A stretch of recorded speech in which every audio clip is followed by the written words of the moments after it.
Hello and welcome to 3 Laps 3 Topics, the series for all things motorsport.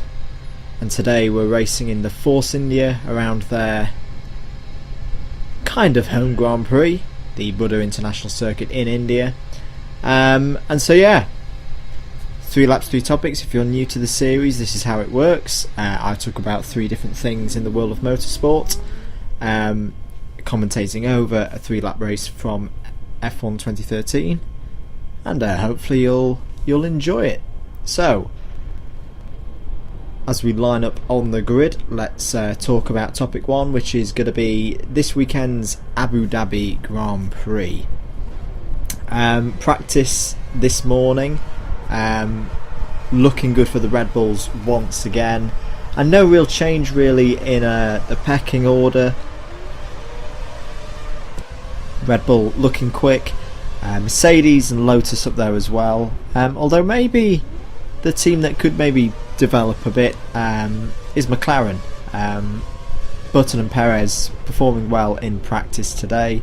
I must admit I haven't got full analysis and fuel loads and stuff like that, but yeah, just glanced at the times and they looked good, so maybe a good points finish for them again this weekend. I think Perez probably had his best race so far this season, last weekend in India, and it'd be good to see McLaren building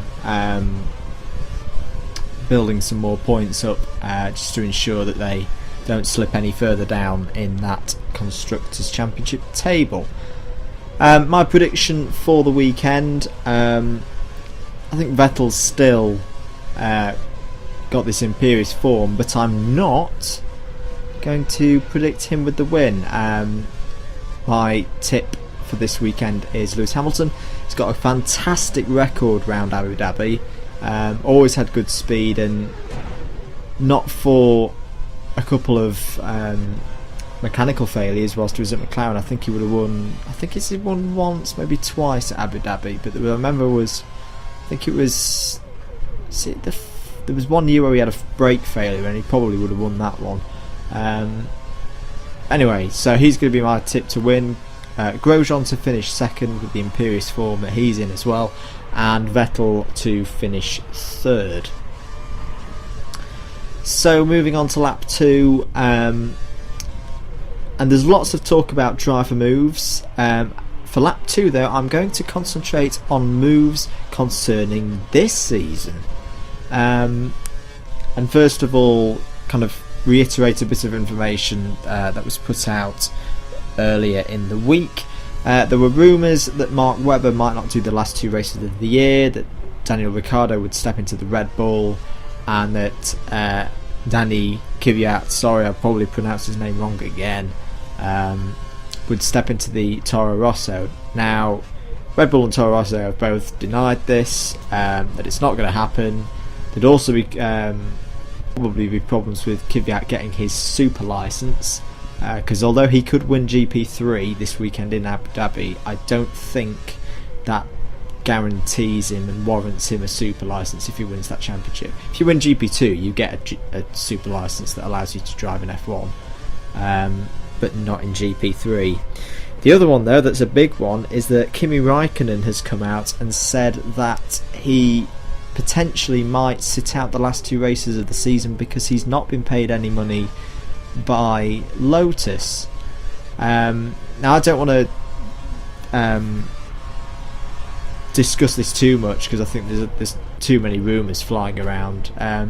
Personally, I don't think this is going to happen. I think Lotus will find the money from somewhere, and that maybe there's a bit of politics being played in terms of getting certain people to put their hands in the pockets. I know Quantum Motorsports, Infinity Racing, whatever you want to call them, their contributions to Lotus have been called into question again.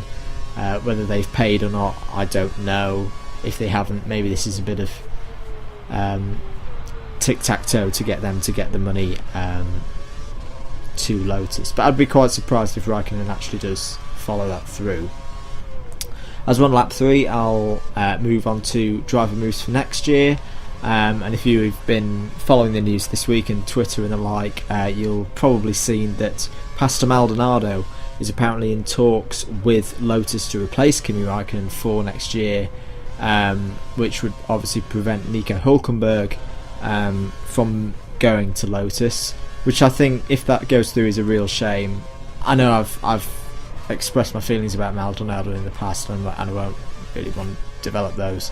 I think this is also tied up to the Quantum Motorsports money as well. Kind of, if that money comes forward, Hülkenberg might still get the drive.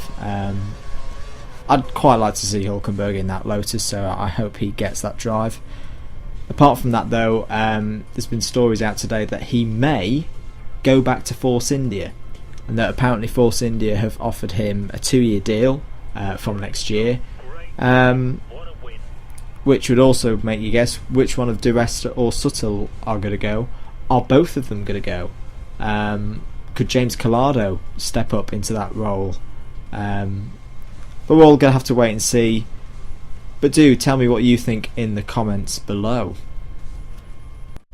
Thanks for watching the video, guys. If you enjoyed it, then do click that like button, and if you want to get up to date with everything going on my channel, then click that subscribe button in that top right hand corner. On the screen are 2 videos that you might be interested in. On the left is the previous episode of 3 Laps 3 Topics, where the Indian Grand Prix was reviewed amongst other things, and on the right is the season preview for the upcoming VRL F1 Championship.